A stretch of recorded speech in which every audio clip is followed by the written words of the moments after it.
तो देवियों सज्जनों, अब इस आवाज के नाम पर आपको कोई झांसा नहीं दे पाएगा, क्योंकि अब ऐसे लोगों पर शिकंजा कसने के लिए दिल्ली हाईकोर्ट ने बड़ा आदेश जारी किया है।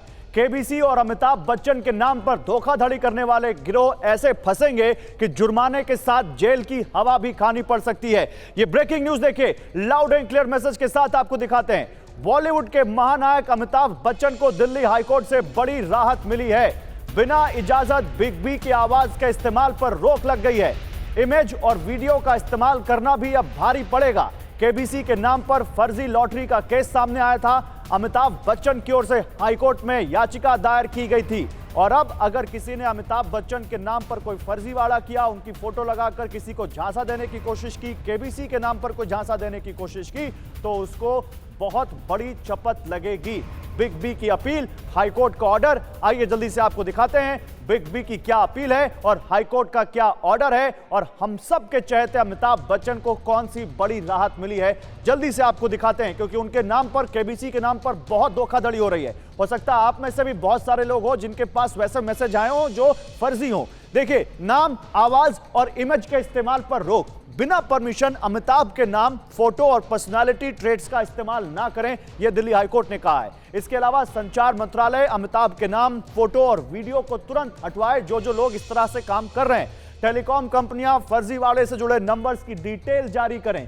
इंटरनेट सर्विस प्रोवाइडर ऐसी फर्जी साइट्स को ब्लॉक करें, यह दिल्ली हाईकोर्ट ने कहा है। अब ये समझिए क्या होता है यहां पर। व्यवसाय, निजी प्रचार, धोखाधड़ी, इन सब पर रोक लगेगी। अगर अमिताभ बच्चन से उनका कॉन्ट्रैक्ट नहीं है, अमिताभ बच्चन की परमिशन नहीं है, तो कुछ भी ऐसा कोई करेगा तो उसको अब बहुत ज्यादा जुर्माना लग सकता है। अब आपको बताते हैं कि कभी मात्र 500 रुपए के वेतन पर काम करने वाले अमिताभ एक एड फिल्म के भी करोड़ों रुपए लेते हैं। अपने काम के दम पर अमिताभ बच्चन सम्मान और शोहरत के साथ एक लग्जरी लाइफस्टाइल भी जीते हैं।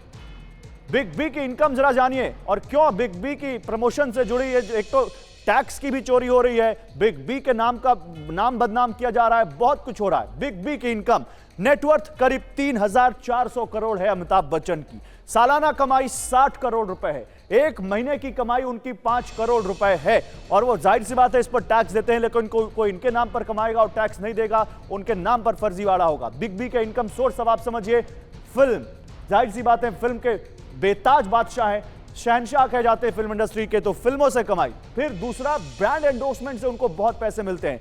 रियल एस्टेट इन्वेस्टमेंट में उनके जो पैसे हैं, टेक स्टार्टअप में जो उनके निवेश हैं, इन सब से बिग बी की कमाई होती है। लेकिन केबीसी जो बहुत बहुचर्चित शो है जिसके नाम पर फर्जीवाड़ा हो रहा था, अब उस पर रोक लग रही है। जितेंद्र, जल्दी से बताइए ये पूरा मामला कहां से शुरू हुआ और अब ये जो मामला है, जो इस तरह के निर्देश हैं, इससे कितनी बड़ी राहत बिग बी को?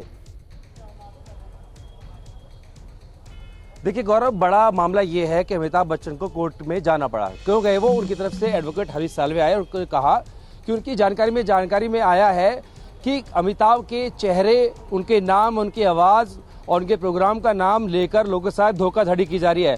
नौबत यहाँ तक पहुँच चुकी है, उनके नाम पर एक डोमेन भी बना लिया गया है। उनकी बिना इजाज़त के उनके नाम, चेहरा और तमाम चीज़ों की जो है इस्तेमाल किया जा रहा है। उस पर उन्होंने चिंता जाहिर की, लोगों के साथ धोखाधड़ी हो रही थी, तो इस पर हाईकोर्ट ने बड़ी राहत दी है और साफ तौर पर कहा है, साथ ही टेलीकॉम कंपनियों को भी और साथ ही साथ केंद्र सरकार को भी, कि उनके नाम का जो भी इस्तेमाल किया जा रहा है बगैर उनकी इजाज़त का, तमाम चीज़ों को 2 दिन के अंदर हटाया जाए और भविष्य में कोई भी उनके नाम, पहचान या फिर उनकी आवाज़, चेहरा का इस्तेमाल जो है बगैर उनकी इजाज़त के नहीं करेगा। तो कुल मिलाकर अमिताभ बच्चन बहुत शुक्रिया आपका जितेंद्र, तमाम जानकारियों के लिए। जाहिर सी बात है बिग बी के लिए एक बड़ी राहत है।